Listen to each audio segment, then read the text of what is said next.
ঝড়ির মধ্যে আছি বাবা, কত কষ্ট করে আছি বাবা, আনতে বাইরে খাবার পাচ্ছি না। এই ঝড়ির মধ্যে বাতাসের মধ্যে বাবা আমি আমার আরো বৃষ্টির মাঝে ছোট্ট ভাঙ্গা এই ঝুপড়ি ঘরে এই অসহায় মা, তিনি অনেক কষ্ট করেই থাকে। এই মাকে দেখতে পাচ্ছেন, তিনি তার ঘরের মাঝে বসে আছে। আমি তার ঘরটা একটু আপনাদেরকে দেখাই, তার উপরের অংশটা। এই যখন এখানে টিন একদম ফুটো হয়ে গেছে, একদম তিনি যেখানে ঘুমায় তার মাথার উপরেই টিন একদম ফুটো হয়ে গেছে, অনেক পুরাতন একটা ঘর। আমি ঘরের চতুর সাইডটা আপনাদেরকে দেখাই। এবং ভাঙ্গা ছোট্ট একটা ঘর এই অসহায় মায়ের। তার স্বামী নেই, সন্তান নেই, তিনি একা মানুষ, নিজস্ব জায়গা জমিও নেই তার। তো এই ঘরটি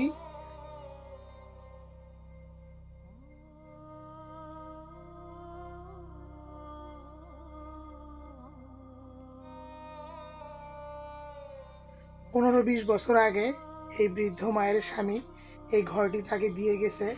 অর্থের অভাবে তিনি তার এই ঘরটিও ঠিক করতে পারে নাই। এই ভাঙ্গা এই ঘরে এই অসহায় মা ঝড় বৃষ্টির মাঝেই থাকে। এই দেখুন, এই আজকে বৃষ্টি হয়েছে, আমি আপনাদেরকে দেখাই। বৃষ্টি হয়েছে, এগুলো একদম ভিজে পানি পড়ছে এগুলো দিয়ে। তিনি অনেক কষ্ট করেই ছিল, বৃষ্টির মধ্যে এখানেই ছিল এই মা। তার ঘরের যে একটা দরজা সেটাও নেই।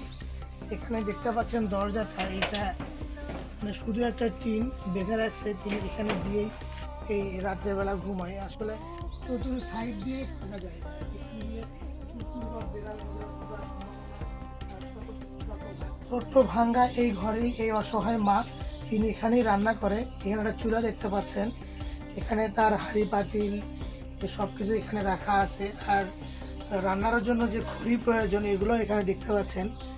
এই ভাঙ্গা ছোট্ট ঘরে এই অসহায় মা অনেক কষ্ট করেই থাকে। তার ঘরের মাথার ওপরেও কিছু খড়ি দেখতে পাচ্ছেন।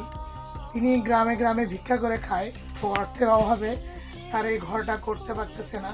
তো আমরা এই মাকে একটা নতুন ঘর স্থাপন করে দেব। তো আপনারা যে যতটুকু পারেন একটু সাহায্য সহযোগিতা করবেন।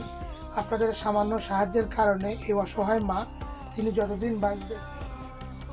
এইটা এই অসহায় মায়ের টয়লেট। আসলে এটা টয়লেট বলা চলে না। দেখুন, বিভিন্ন পুরাতন কাপড়, উপরে হালকা একটু টিন দিয়ে এই অসহায় মায়ের এই টয়লেটটি। তিনি মহিলা মানুষ। আমরা এই অসহায় মাকে একটা টয়লেট সহকারে একটা ঘর স্থাপন করে দেব।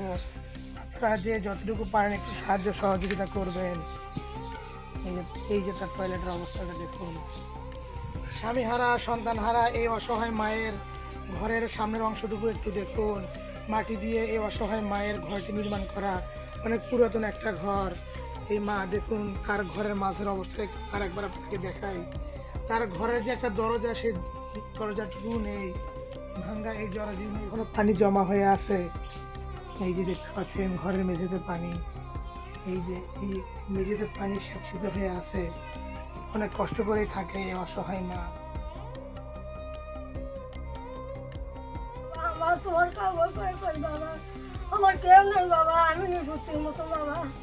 আমি এই অবস্থায় এই বেড়ার মধ্যে আছি, কোটে যাই কোটে থাকি, আমার ঘর থেকে উঠবে আজ বাবা। আমি আমার ঝড়ি আছে বাবা, আজকে রাত্রে ঝড়ি, আমি নির্বারে পাইনি বাবা। গায়ের দলদলি কাপড়, আমার সাথে জ্বর আছে বাবা। আমার কি বুদ্ধি করি বাবা, আমার বুদ্ধি করে দাও বাবা, আমার ঘর বাড়ি করে দাও বাবা। আমার কেউ নেই বাবা, আমার স্বামী তাই নেই বাবা। আমার স্বামী একটা ঘর করে গেছে, সেই ঘর আমার ভাঙিয়ে চলে গেছে বাবা। আমি উঠেই থাকি, কোনোটি চাই না বাবা আমি।